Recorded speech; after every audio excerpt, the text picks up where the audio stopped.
하늘에 간직하신 유업이라는 제목으로 말씀을 한번 생각해 보겠습니다.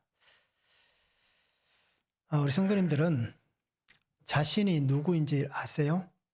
나는 누구인가? 나라는 존재에 대해서 설명을 할 수 있습니까? 내가 누구인지.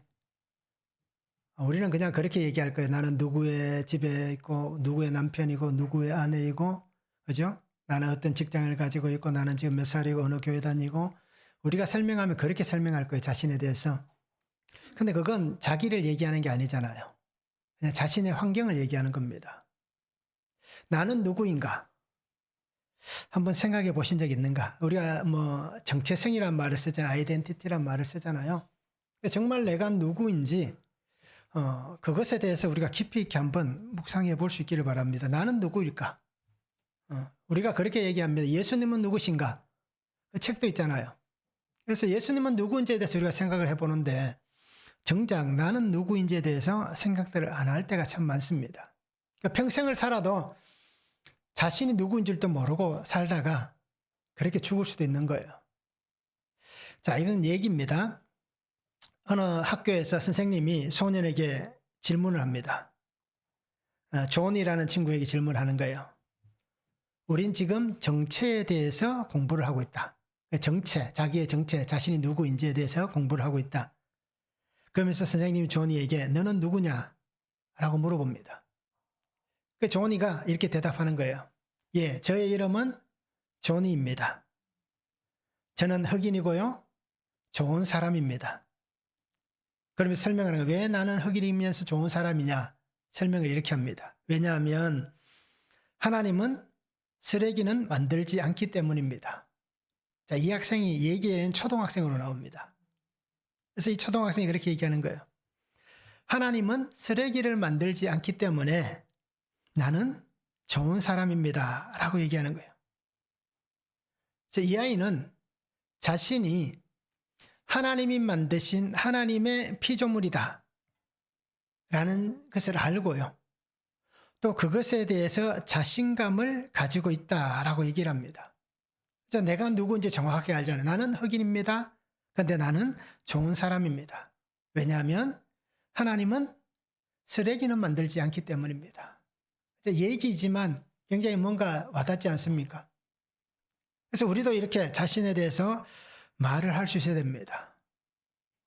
나는 하나님의 자녀인가? 하나님은 나를 사랑하시는가? 나는 하나님의 값없는 은혜를 받았는가? 하나님께서 내게 허락하신 이 구속의 은혜를 내가 누리고 살고 있는가? 그래서 예수님은 나에게 이런 분이시듯이 나는 이런 사람입니다. 라고 말할 수 있는 그러한 우리의 정체성을 우리가 분명히 가지면 좋겠습니다. 그래서 우리가 이런 얘기가 있잖아요. 40이 되면 자기 얼굴에 대한 책임을 누가 져야 됩니까? 40이 넘어가면 얼굴에 대한 책임을 자기가 져야 됩니다. 근데 가끔씩 저도 이렇게 친구들을 보면요. 예수님을 믿는 친구들과 믿지 않는 친구들의 이게 얼굴을 보면 차이가 나고요. 또 이렇게 세월의 풍파라고 해야 됩니까? 나이는 저랑 똑같은데 보면 저보다 훨씬 더 연배가 많은 그런 친구들로 이렇게 보이더라고요. 그래서 우리가 이렇게 살아가면서 정말 내가 누구인지, 우리 얼굴에 대한 나는 그리스도인으로서의 내 어떤 정체성을 가지고 내 얼굴에 대한 또 내 삶에 대한 그러한 모습들을 내가 분명하게 얘기할 수 있는, 말할 수 있는 그런 우리들의 삶이 되면 참 좋겠습니다. 그래서 나는 누구입니다. 그죠? 나는 누구입니다. 라고 하는 분명한 인식을 우리가 그렇게 나눌 수 있으면 참 좋겠습니다. 오늘 말씀을 한번 보시기 바랍니다. 베드로는 흩어진 나그네 택하심을 받은 성도들에게 편지를 보냅니다. 그래서 베드로전서, 베드로후서 두 편의 편지를 그렇게 보냅니다. 예수님의 부활로 거듭나게 하셨다. 산소망과 썩지 않는 유업을 주셨다라고 말씀합니다. 그러면서 믿음의 확실함으로 사는 성도들, 그들은 예수님께서 오실 때 칭찬과 영광과 존귀를 얻게 될 것이다 라고 말씀하시고 있습니다. 자, 하나님께서 우리에게 주신 하늘의 유업, 이 유업을 받으려면 어떻게 해야 되느냐? 첫 번째는 택하심을 받은 자의 삶의 목적이 분명해야 합니다. 1절에서 2절입니다. 예수 그리스도의 사도 베드로는 본도, 갈라디아, 갑바도기아, 아시아와 비두니아에 흩어진 나그네, 곧 하나님 아버지의 미리 하심을 따라 성령이 거룩하게 하심으로 순종함과 예수 그리스도의 피부름을 얻기 위하여 택하심을 받은 자들에게 편지하노니 은혜와 평강이 너희에게 더욱 많을지어다 라고 말씀합니다. 소아시아에 흩어져 있는 성도들에게 편지를 합니다. 그러면서 그들에게 이런 표현을 쓰는 거예요. 흩어진 나그네들이라는 표현을 씁니다. 하나님의 아시는 자들, 성령의 거룩하게 하신 자들, 예수 그리스도의 핏부림을 얻기 위한 자들, 또 예수 그리스도 안에서 택하심을 받은 자들, 결국 한마디로 얘기하면 예수 믿는 성도들, 그들을 가리켜서 베드로는 흩어진 나그네이다 라고 얘기합니다. 자, 이렇게 흩어졌던 사건 있잖아요. 그죠? 예루살렘에 그죠? 고난의 때가 찾아오는 거예요. 그래서 교회가 다 흩어지게 됩니다. 그래서 실제로 예루살렘에 남은 제자들과 소수의 사람들을 빼고는 많은 사람들이 그 박해를 피해서 그죠? 여러 지역으로 다 흩어졌습니다. 아마 그때부터 시작되었을 겁니다. 또 그 이후에도 이렇게 흩어질 수밖에 없었던 환경들이 개인적으로도 분명히 있었을 거예요. 그러기에 성도들이 어떤 환경으로 그들이 그렇게 터전을 떠나서 고향을 떠나서 살기 위해서 각처로 흩어졌는지 어떤 상황이었는지 우리는 정확하게는 모릅니다. 복음의 어떤 박해를 피해서 갔다라고만 얘기하지 정확하게 우리가 알지는 못합니다. 그런데 그들 가운데 어떤 사람들이 있습니까? 유대인이면서 그리스도인 사람들, 이방인이면서 그리스도인인 사람들, 또 흩어진 그 각 나라에서 예수님을 믿게 된 그죠? 수많은 또 유대인들, 또 이방인들, 그 수많은 사람들을 향해서 베드로가 편지를 쓰고 있습니다. 나그네는 어떤 사람들을 나그네라고 얘기합니까? 그곳에서 정착하여 평생을 살아가는 사람을 나그네다라고 얘기하지는 않습니다. 언젠가는 내가 지금 이곳에 머물고 있지만 언젠가는 내가 돌아갈 것이다. 내가 돌아갈 본향이 있는 사람들을 가리켜서 우리는 나그네다라고 얘기합니다. 그래서 우리가 창세기부터 시작해서 나그네라는 단어가 엄청나게 나옵니다. 근데 그 단어들 속에서 보면 분명한 것은 그가 살아가고 있는 삶의 자리에서 우리가 신앙인으로 고백하는 것은 어떤 고백입니까? 영원한 하나님의 나라, 나에게 허락되어진 이 본향, 그 본향을 기다리며 돌아갈 때를 기다리는 사람들, 이 모든 사람들을 가리켜서 나그네, 오늘 베드로는 흩어진 나그네라고 이렇게 말을 합니다. 결국 오늘 우리 성도님들도 나그네 인생입니다. 그렇잖아요. 하나님께서 이 땅에 우리를 보내셔서 이 땅에서 살다가 우리가 가야 할 본향으로 돌아가기 때문에 우리는 나그네의 삶을 지금 살아가고 있습니다. 나그네의 삶을 살아가고 있지만 분명한 목적이 있어야 됩니다. 내가 갈 집이 있다. 내가 어디로 갈 것인가? 우리가 알듯이 예수 믿지 않는 사람도 요즘은 하도 우리가 많이 얘기해서 천국과 지옥에 대해서 다들 압니다. 그런데 인정은 하지 않잖아요. 내가 죽어서 지옥 갈 것이다라고 인정하는 사람 없는 거예요. 그런데 어떤 일이 벌어집니까? 죽고 나면 그때서야 알게 되는 겁니다. 그래서 우리는 돌아갈 분명한 목적이 있는 삶을 살아야 되는 겁니다. 우리의 목적은 뭡니까? 이사야 43장 1절에 이렇게 얘기합니다. 야곱아 너를 창조하신 여호와께서 지금 말씀하시느니라. 이스라엘아 너를 지으신 이가 말씀하시느니라. 너는 두려워하지 말라. 내가 너를 구속하였고 내가 너를 지명하여 불렀나니 너는 내 것이라. 우리의 목적은 내가 하나님의 것이 되는 겁니다. 하나님께서 말씀합니다. 내가 너를 지명하여 내가 너를 불렀다. 내가 너를 구속했다. 그죠? 구속은 어떤 의미입니까? 내가 너를 값주고 샀다라는 의미입니다. 하나님께서 나를 지명하여 부르셨고 나를 자녀로 택하여 주신 겁니다. 그 구속의 은혜 가운데 가장 핵심은 뭡니까? 예수 그리스도의 피 흘리심입니다. 예수 그리스도께서 십자가의 죽으심으로 내가 하나님의 거룩한 자녀로 택함을 받았다는 겁니다. 나는 자격이 없는데도 하나님께서 그 자격의 은혜를 우리에게 주신 겁니다. 그러니까 우리는 분명한 목적이 뭡니까? 예수님 안에서 사는 삶이 되어야 됩니다. 나는 예수 그리스도의 사람이다. 그러니까 나는 하나님이 나를 지명하여 부르셨고 나를 구속한 사람이기 때문에 나는 예수 그리스도의 사람이다. 그래서 나는 이 은혜 안에 살아가며 하나님이 주신 내 복음의 은혜 안에 사는 삶이다. 라는 우리의 분명한 인식을 가지시기 바랍니다. 나그네로서 살아가면서 나에게 하신 하나님의 말씀들이 있습니다. 매일매일 우리는 그 말씀을 듣습니다. 그 말씀을 통해서 하나님은 나를 새롭게 하시고 그 말씀을 통해서 하나님은 내가 하나님의 구속의 그 은혜를 함께 나누고 요즘 표현으로 하면 공유하며 살기를 원하는 거예요. 그러면서 우리가 정말 신실한 증인의 삶으로 끝까지 예수 그리스도 안에 순종하는 그런 삶이 되어야 한다라고 말씀하고 있는 것입니다.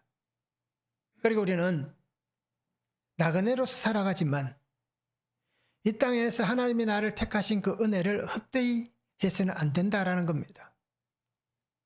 그것을 가볍게 여겨서도 안 되는 것입니다. 그러니까 오늘 우리의 모든 삶이 정말 하나님이 나를 부르시는 그 때까지 끝까지 주의 말씀을 붙잡고 구속사의 삶을, 이 복음의 길을, 이 복음의 삶을 살아가는 성도가 되면 좋겠습니다. 그래서 우리의 이 나그네 인생의 삶이 때로는 힘들고 어려울 수도 있습니다. 그렇잖아요. 나그네로 살다 보면 내가 의지할 수 있는 어떤 힘을 얻을 수 있는 보호처가 없기 때문에 세상을 거닐다 보면 이런저런 어려움들을 당할 수도 있는 겁니다. 그럼에도 우리가 분명히 살아갈 이유가 있고 분명히 끊임없이 멈추지 말고 걸어가야 할 이유가 있는 것. 내가 이 여정을 끝내면 나의 집에 도착해 있을 것이다. 라고 하는 그러한 인식으로 살 수 있기를 원합니다. 그래서 히브리서 11장 16절에 이렇게 얘기합니다. 그들이 이제는 더 나은 본향을 사모하니 곧 하늘에 있는 것이라.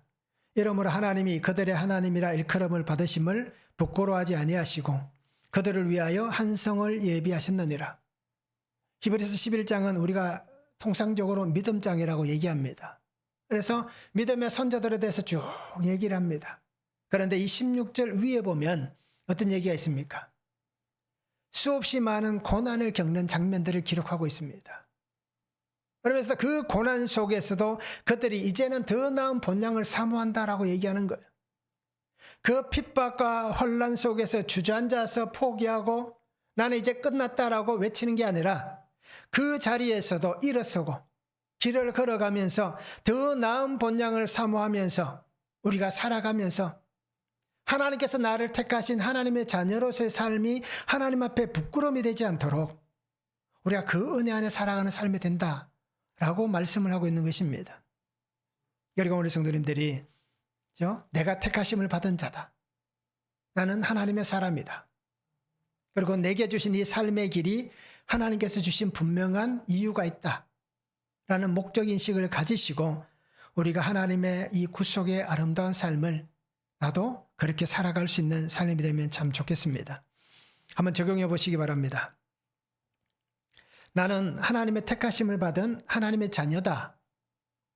라고 하는 것을 믿습니까?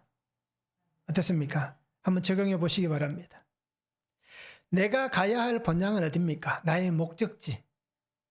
내가 최종적으로 가야 할 곳은 어디인가? 그러면 내가 이 최종적으로 가야 할 곳이 정해졌다면 나는 지금 천국을 향해서 잘 살아가고 있는가? 아니면 여전히 세상에서 방황하고 있는가? 어떻습니까? 한번 적용해 보시기를 바랍니다.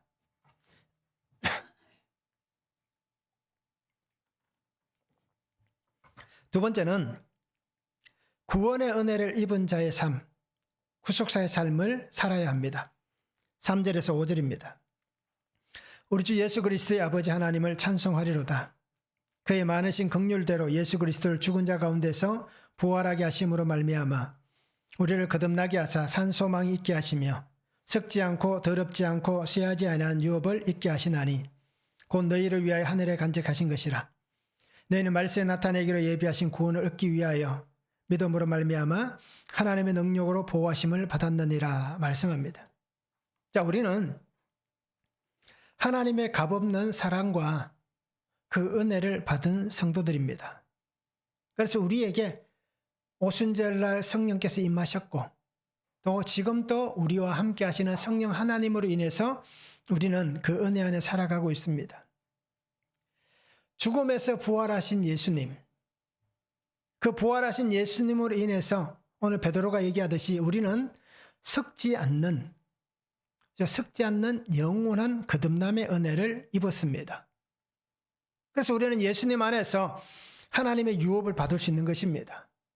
썩지 않고 더럽지 않고 쇠하지 않는 그 유업을 예수님 안에서 우리가 받게 된 것입니다. 그래서 우리는 예수님 안에서 산소망이 있는 이 복된 삶을 살아가는 성도들이 되어야 하는 것입니다. 거듭남은 어떻게 거듭남이 있습니까? 내가 거듭났다라고 우리가 말들을 하잖아요. 그 거듭남은 어떻게 났습니까? 내 힘과 내 의지로 내가 거듭남을 받았습니까? 그렇지 않을 거예요. 내가 거듭났다라고 고백되어지는 모든 것들은 하나님의 전적인 은혜 안에서 우리가 거듭남을 입은 것입니다. 내가 거듭난 존재가 된 것이 아니라 하나님께서 나를 거듭나게 하신 그 은혜를 입었기 때문에 내가 오늘 거듭남을 받은 사람이 된 것입니다. 요한복음 1장 13절에 이렇게 얘기합니다. 이는 혈통으로나 육정으로나 사람의 뜻으로 나지 아니하고 오직 하나님께로부터 난 자들이니라. 거듭남을 받은 성도는 혈통도 아니고 육신의 정으로도 아닌 겁니다. 사람의 뜻으로도 나지 않습니다. 하나님께서 그렇게 만드셨기 때문입니다. 그렇게 인정해 주시기 때문입니다. 그렇게 하나님께서 동물들을 사가지고 그 양머리에 인을 치듯이 하나님께서 나를 십자가의 그 보혈로 내게 인을 쳐주셨기 때문에 내가 거듭난 존재가 된 것입니다. 그리고 우리는 하나님 은혜 안에서 거듭났고 새롭게 된 성도의 삶을 살아가고 있습니다. 그러면 정말 새롭게 된 삶을 살아가야 하는 것입니다. 그래서 우리는 예수님을 믿는 사람들은 세상에서 당당할 필요가 있는 거예요. 그냥 우리가 움츠러들고 세상이 교회를 비난하고 그리스도인들을 욕한다고 해서 우리가 움츠러들 필요가 없는 거예요. 그들이 그런 비난을 내쏟는다 하더라도 우리는 당당하게 세상 가운데 살아가야 됩니다. 왜요? 나는 하나님께서 나를 인쳐주신 존재이고 값으로 사주신 자이고 하나님께서 나를 인정해 주시는 자이기 때문에 우리는 세상 가운데 살면서 움츠러들 필요가 없다는 겁니다. 그래서 고린도후서 5장 17절 말씀 우리가 늘 암송을 하잖아요. 내가 그리스도와 함께 사는 그 삶은 어떤 삶입니까? 내가 그리스도 안에 있는 삶이란 겁니다. 내가 그리스도 안에 사는 삶이기 때문에 이제는 예전의 삶을 사는 사람이 아니란 얘기예요. 그럼 나는 어떤 사람입니까? 이전의 삶을 살지 않으니 나는 이제 새로운 사람이다 라고 얘기를 할 수 있는 겁니다. 새 것이 된 것입니다. 그래서 우리는 그렇게 고백하잖아요. 이전 것은 지나갔으니 보라 새 것이 되었도다 라고 우리는 그렇게 고백을 합니다. 그리고 우리는 산소망이신 예수님과 함께 사는 거예요. 나의 산소망이신 예수님, 우리의 산소망이신 예수님, 우리 가정의 산소망이신 예수님, 우리 교회 위의 산소망이신 하나님, 그 믿음 안에 우리가 살아가는 것입니다. 우리에게 산소망이 되신 예수님은 자신을 죽음으로 통해서 오늘 내가 살아나는 은혜를 주신 분이십니다. 그리고 오늘 우리는 구속의 은혜를 얻고 누리고 사는 인생이 되었습니다. 로마서 3장 24절에 말씀하잖아요. 그리스도 예수 안에 있는 속량으로 말미암아 하나님의 은혜로 값없이 의롭다 하심을 얻은 자 되었느니라. 예수님의 구속하신 그 은혜 때문에 우리가 이 은혜를 누릴 수가 있는 겁니다. 그러게 예수님께서는 자신이 걸어가야 할 십자가의 길을 걸어가셨습니다. 그리고 우리에게 똑같이 말씀하신 거예요. 너는 너의 십자가를 지고 걸어오라 말씀하셨습니다. 주님께서 자기의 십자가를 지고 이 구속사를 이루시기 위해서 그 길을 걸어가셨듯이 이제는 내가 주님의 말씀을 붙잡고 내가 나의 십자가를 지고 주님이 이루신 이 구속의 길을 나도 걸어가면서 나는 구속할 수 없지만 통로는 될 수 있잖아요. 소개는 해줄 수 있잖아요.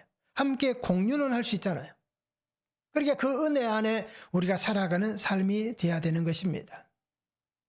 중요한 것은 뭐겠습니까? 주님께서 그 십자가를 지고 가신 그 구속의 길, 그 은혜, 그 말씀이 오늘 들려야 된다라는 겁니다.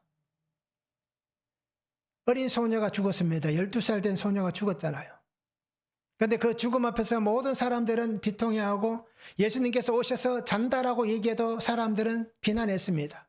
죽었는데 왜 잔다라고 얘기하냐라고 얘기합니다. 주님께서 하시는 말씀, 이 소녀는 죽은 것이 아니다. 잔다라고 얘기할 때에 그 말씀이 들리는 사람은 어떻게 표현하겠습니까?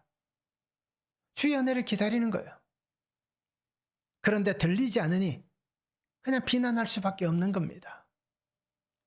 죽었던 소녀의 그 귀에 예수님의 음성이 들리니 살아났듯이 오늘 나에게도 이 구속의 말씀이 들려야, 구속사의 은혜가 들려야 내가 정말 죽음에서 살아날 수 있고 내가 정말 속량받은 인생이 될 수 있고 내가 정말 예수 그리스도와 함께 이 십자가를 길러 놓고 가는 인생이 될 수 있다라는 것입니다.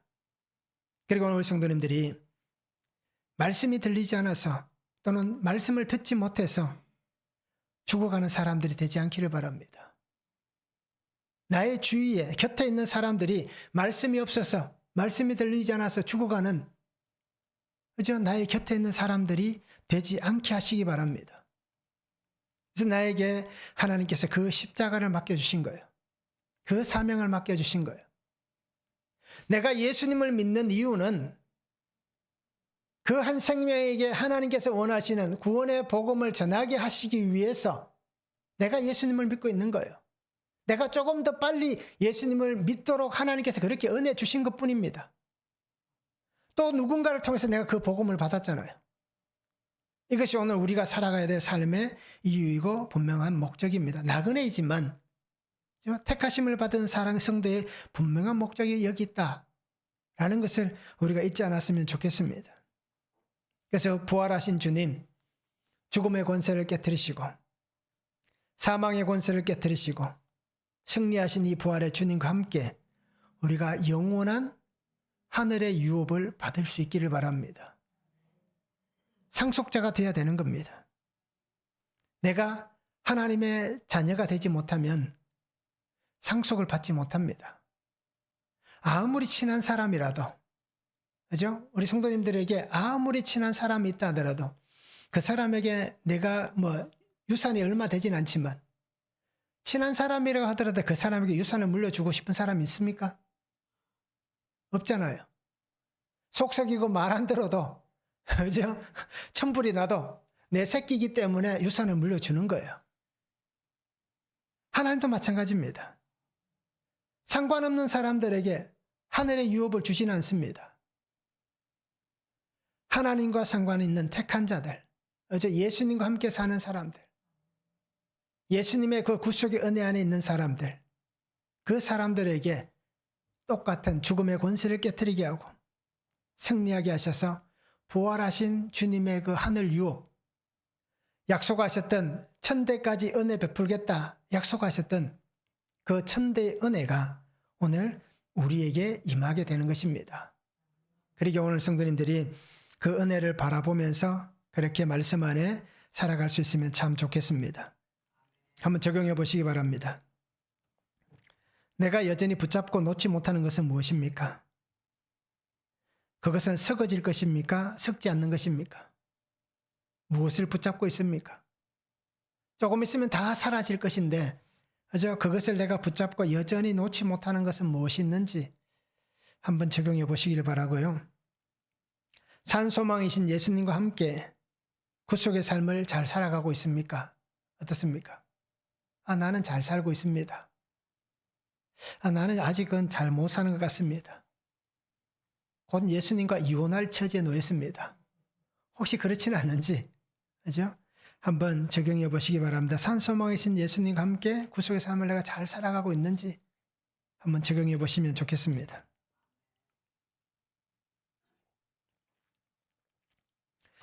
세 번째는 시험과 연단을 잘 받아야 됩니다. 6절에서 9절입니다. 그러므로 너희가 이제 여러 가지 시험으로 말미암아 잠깐 근심하게 되지 않을 수 없으나 오히려 크게 기뻐하는도다. 너희 믿음의 확실함은 불로 연단하여도 없어질 금보다 더 귀하여 예수 그리스도께서 나타나실 때에 칭찬과 영광과 존귀를 얻게 할 것이니라. 예수를 너희가 보지 못하였으나 사랑하는도다. 이제도 보지 못하나 믿고 말할 수 없는 영광스러운 즐거움으로 기뻐하니 믿음의 결국 곧 영혼의 구원을 받음이라. 하나님께서 우리에게 주신 유업, 하늘의 은혜, 그 은혜를 입고 살아가지만 우리에게 이런 일이 있을 수 있다라고 얘기를 합니다. 실제로 이때 당시에 초대교회는 수없이 많은 환난을 겪고 있는 때입니다. 자, 그러니 베드로가 좋은 일만 있다라고 얘기하지는 않습니다. 그래서 우리가 예수 믿으세요라고 복음을 전하면서 교회 다니면 다 잘 됩니다. 좋은 일만 있습니다. 라고는 얘기하지만 그러나 너무 또 그렇게 얘기해서는 안 된다는 겁니다. 그래서 교회를 왔다가 떠나가는 사람들 중에 그런 사람들이 많이 있습니다. 가봐도 별로 좋은 것도 없더라. 그죠? 안 되는 일은 내 안 되고 아픈 몸은 늘 아프고 힘든 일은 늘 힘들더라. 그죠? 가면 예수 믿으면 다 잘 되고 좋은 일만 있다라고 얘기해서 왔는데 가도 뭐 그런 일이 없대라고 얘기하면서 가시는 분들이 참 많아요. 자, 그러니 우리가 처음에는 그렇게 얘기할 수 있어도, 그죠? 베드로같이 이렇게 얘기하는 것이 어떻게 보면 맞는 거예요. 복음을 전할 때는 오히려 이것이 더 맞을 수도 있는 겁니다. 좋은 일이 있고 감사한 일이 있고 하늘의 유업을 받고, 그죠? 하나님의 택함 받은 성도로 살아가는 그 은혜가 있지만, 그러나 우리가 여러 가지 시험을 만날 수도 있다. 근심하고 걱정할 일들이 일어날 수도 있다라고 우리가 말을 할 수 있어야 됩니다. 자, 베드로는 여러 가지 시험이다라고 표현합니다. 그런데 오늘 우리가 한번 생각해 보시면 우리가 이 시험에 대해서 잘 알기 때문에 뭐 다른 얘기를 하지 않고 시험을 당한다고 합니다. 그럼 무엇 때문에 시험을 당합니까? 우리는 이미 시험에 대해서 알잖아요. 그러니 내가 왜 시험을 당하는가? 이유가 있을 거예요. 그 이유를 우리가 한번 생각해 보시길 바랍니다. 야고보는 1장 14절에 이렇게 얘기합니다. 오직 각 사람이 시험을 받는 것은 자기 욕심에 끌려 미혹됨이니라고 얘기합니다. 자, 우리가 시험을 받는 이유가 성경에 수도 없이 많이 기록되어 있습니다. 그런데 오늘 베드로가 한 얘기를 통해서 두 가지만 보는 거예요. 첫 번째는 뭡니까? 욕심 때문에 시험을 받는다. 그죠? 내가 가지고 있는 이 욕심 때문에 그 욕심으로 미혹된다. 미혹이라는 것을 속이는 거잖아요. 그러니 내가 가진 이 욕심에 끌려서 속고 있다라는 얘기입니다. 자기 때문에 시험을 받는다는 얘기예요. 아마 우리가 이것을 공감하게 될 겁니다. 그래서 욕심이 믿음의 삶을 병들게 합니다. 그죠? 욕심이 죄를 낳고 죄가 사망을 낳잖아요.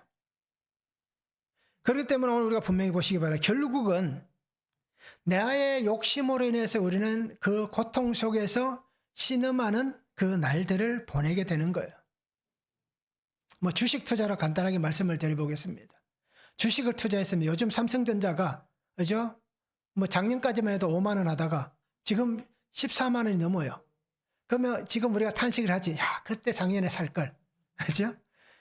지금 뭐 사는 사람들 있을 거예요. 근데 만약에 이것이 곤두박질 친다고 한번 생각해 보시기 바랍니다. 붙들고 또 욕심 때문에 조금 더 하다가 그죠? 무너질 수도 있는 거예요. 그러면서 누구를 원망해야 됩니까? 삼성을 원망해야 될까요? 나라를 원망해야 될까요? 아니잖아요. 자기를 원망해야 되는 거예요. 왜요? 내가 욕심이 많으면, 그죠? 무너질 수도 있는 거예요. 그런데 우리는 누구 탓을 합니까? 남 탓을 하는 거예요. 그냥 우연히 아내에게 남편에게 툭 한마디 던졌습니다. 그리고는 자기 말에 동조해 주기를 바라는 거예요. 그리고는 그것을 지키는 거예요. 그러다가 봐라, 그때 당신이 나에게 동조했기 때문에, 그렇죠? 그렇게 해도 된다라고 얘기했기 때문에 내가 이 꼴을 당하지 않았냐라고 그렇게 말을 하는 겁니다. 그런데 우리가 알듯이 오늘 우리가 시험을 당하는 이유는 결국 이 욕심 때문에 모든 것을 이룰 수밖에 없다라는 것입니다. 베드로전서 4장 12절에 이렇게 얘기합니다. 사랑하는 자들아, 너희를 연단하려고 오는 시험, 불시험을 이상한 일 당하는 것 같이 이상히 여기지 말고. 두 번째는 뭡니까? 연단입니다. 우리가 시험을 당하는 것, 첫 번째는 욕심이었고요. 두 번째는 연단입니다. 그러면서 베드로는 어떻게 얘기합니까? 4장에서 불시험을 이상한 일 당하는 것 같이 여기지 말라라고 얘기를 하고 있습니다. 그래서 우리가 살아가는 이 삶에서 오늘 6절에서 말씀하고 있는 이 말씀들을 잘 보시기 바랍니다. 여러 가지 시험으로 말미암아 근심하게 될 것이다. 하나님께서 나를 연단하시는 이유는 어떤 이유입니까? 내가 그리스도의 군사로 더욱 견고한 사람이 되게 하기 위해서. 젊은 청년이 총 한 번 제대로 못 쏴봤던 청년이 군대 가서 6주 군사 기초훈련을 받고 또 군생활을 하면서 정말 군인이 되어 가잖아요. 이것이 연단이란 겁니다. 훈련이란 것입니다. 그래서 그는 마지막에 보면 제대할 때 보면 우리가 보면 이제 뭐 그러나 싶어도 진짜 군인이 되어서 제대를 하는 거예요. 자, 이런 연단을 하나님께서 우리에게 하시는 것입니다. 그 연단을 하시기 위해서 하나님께서 우리에게 시험을 주시기도 하고 환난을 주시기도 하고 때로는 공고한 일을 당하게도 하시는 것입니다. 왜냐하면 하나님의 군사로 우리를 온전하게 세우기 위한 하나님의 은혜이기 때문입니다. 그래서 내가 겪고 있는 이 시험이 어떤 종류든 상관없이 나에게 말씀만 있다면, 나에게 믿음이 있다면 시험을 당하든 연단을 받든 우리는 그 자리에서 좌절하거나 주저앉지 않는다는 얘기입니다. 가장 좋은 것은 어떻습니까? 시험 속에서도 좌절하지 않는 거예요. 정말 내가 감당할 수 없는 이 큰 고난이 우리에게 찾아옵니다. 그래서 이제 연세들이 드셨으니까 가장 큰 고난이 뭡니까? 암이잖아요. 질병입니다.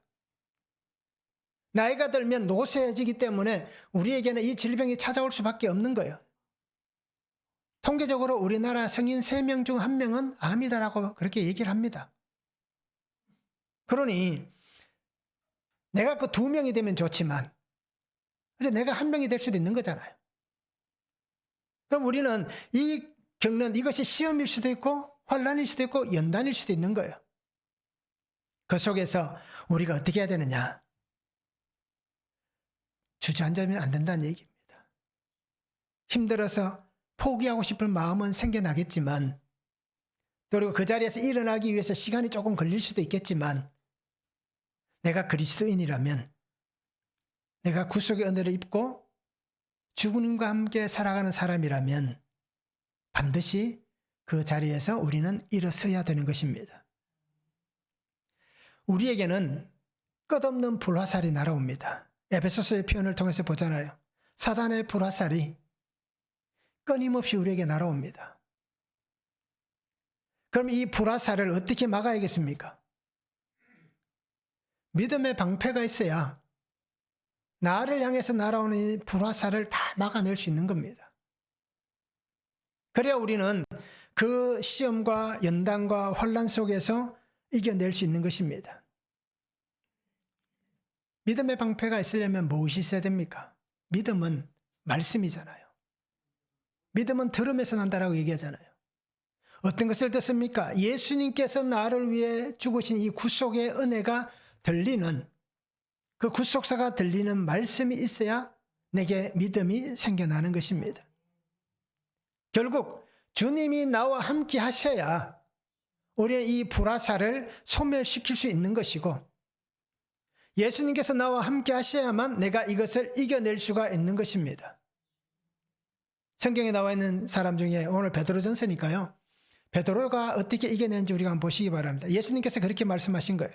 누가복음 22장 32절에 보면 그러나 내가 너를 위하여 내 믿음이 떨어지지 않기를 기도하였노니 너는 돌이킨 후에 내 형제를 굳게 하라.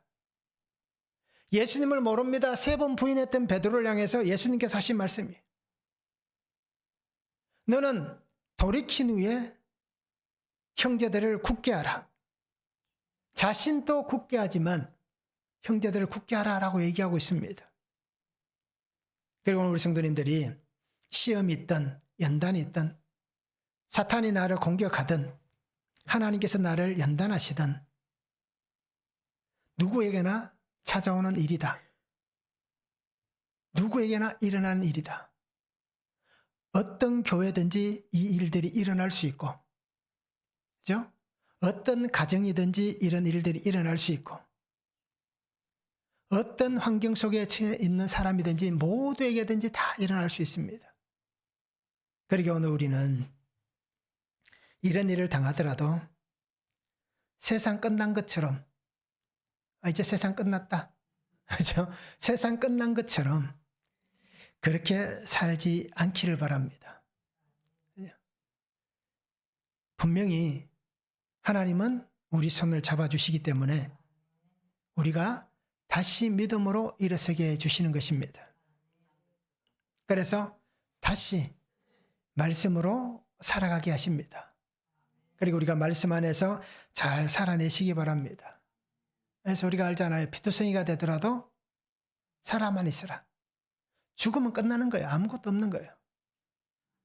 가장 큰 죄가 뭡니까? 하나님의 그 주권을 인정하지 않는 것. 그렇죠? 하나님이 나를 만드셨는데 내 생명을 내 마음대로 끊는다는 것. 이것은 하나님 앞에서 용서받지 못하는 죄입니다. 그리고 오늘 우리가 주님이 나를 살려주시기 때문에 살려가실 것이기 때문에 혹시 피투성이가 되는 일들이 있더라도 살아있기 바랍니다. 그래야 살아있어야 내일을 보는 거예요. 그죠? 죽으면 내일은 없습니다. 살아있어야 내일을 볼 수 있고 지금 울고 있지만 살아있어야 웃을 날이 오게 된다라는 것입니다. 그래서 오늘 우리가 하나님의 사명 안에서 다시 한번 일어날 수 있고 주님께서 그 사명의 십자가의 길을 내게 맡겨주셨습니다. 너는 너의 십자가를 지고 나를 따르라. 그 말씀만 붙잡고 살아갈 수 있기를 원합니다. 그래서 시험과 연단 속에서도 우리는 하나님의 약속하신 이 구원의 삶을 살고 그래서 한 생명을 주님께로 인도할 수 있는 그런 삶을 살아가시기 바랍니다. 그래서 하나님께서 나에게 원하시는 것은 다른 것이 없습니다. 구원입니다. 영혼의 구원을 하나님께서 원하시는 것입니다. 그러기에 어떤 일들이 일어나더라도 잘 견뎌내시기 바랍니다. 제가 겪어보니까요. 견뎌낼 수 있습니다. 다 견뎌낼 수 있으니까요. 한번 잘 견뎌보시기 바랍니다. 그래서 인내하시고 기다리면 하나님께서 은혜의 날들을 분명히 보게 해 주실 것입니다. 한번 적용해 보시기 바랍니다. 지금 내가 받고 있는 시험과 연단은 무엇입니까? 어떤 시험을 받고 있습니까? 또는 어떤 연단을 겪고 있습니까? 한번 적용해 보시기 바랍니다. 잘 당하고 있습니까? 시험이든 연단이든 어떻습니까? 잘 당하고 있는지. 그래서 정말 내가 끝까지 인내하고 기다려서 구원의 은혜를 볼 수 있게 하시는 그 은혜가 있는지, 내가 잘 당하고 있는지 우리가 적용해 보시면 좋겠습니다. 자, 우리는 본향을 향해 가는 나그네 인생입니다. 그래서 예수님 안에서 이 부활의 삶을 살아가시고요. 예수님 안에서 이 거듭난 새 사람으로서의 삶을 살아가시기 바랍니다. 그리고 나에게 말씀하시는 이 구속의 말씀을 듣고 내가 구원받았듯이 나를 말씀이 들려서 구원하셨듯이 내가 한 생명을 구원하는 그 통로, 그 삶을 우리가 잘 살아가시기 바랍니다. 그래서 주님이 나와 함께 하시고 주님이 생명으로 나를 새롭게 하시고 또 그 주의 안에서 오늘 나를 다시 이렇게 세우시는 그 은혜만 우리가 바라보면서 주님만 의지하고 살아갈 수 있는 삶이 될 수 있기를 주님의 이름으로 축복합니다. 사랑의 아버지 하나님, 오늘도 우리에게 주신 말씀을 바라보고 그 은혜 안에 살아갑니다. 항상 우리의 길을 인도하여 주시고 항상 주의 말씀 안에 살아가게 하여 주셔서 오늘 내가 하늘의 유업을 잇는, 하나님께서 내게 주신 이 유업을 받고 살아가는 삶이 되게 하여 주시옵소서. 너는 택하신 사람이라고 말씀하셨고 너는 하나님이 택한 제사장이다 라고 말씀하여 주셨습니다. 그러기에 나를 제사장으로 삼아주신 나의 주님 예수 그리스도 안에서 우리가 날마다 믿음의 신실함으로 살아가게 하시고 이 나그네 인생의 삶을 오직 주님과 함께 동행하는 자, 그래서 에녹과 같이 정말 하나님과 동행하여서 하나님이 옮겨가시는 그러한 삶을 살아가게 하여 주시옵소서. 그리고 오늘 내가 걷는 모든 길이 주님께서 내게 주시는 구속의 말씀이 들려진 말씀 안에서 한 생명을 구원할 수 있는 복음의 신실한 통로가 되어 우리가 나의 가정과 직장과 삶의 모든 환경을 주 안에서 새롭게 변화시켜 나갈 수 있는 믿음의 사람이 되게 하여 주시옵소서. 그 길을 걸어갈 때에 외롭지 않게 하시고 힘들지 않게 하시고 항상 주의 말씀이 나를 새롭게 하시고 그 말씀 안에서 나에게 힘을 주시고 능력 주시는 그 은혜로 살아가는 성도들 되도록 아버지 하나님 축복하여 주시옵소서. 감사를 드리며 예수 그리스도 이름으로 기도하옵나이다. 아멘.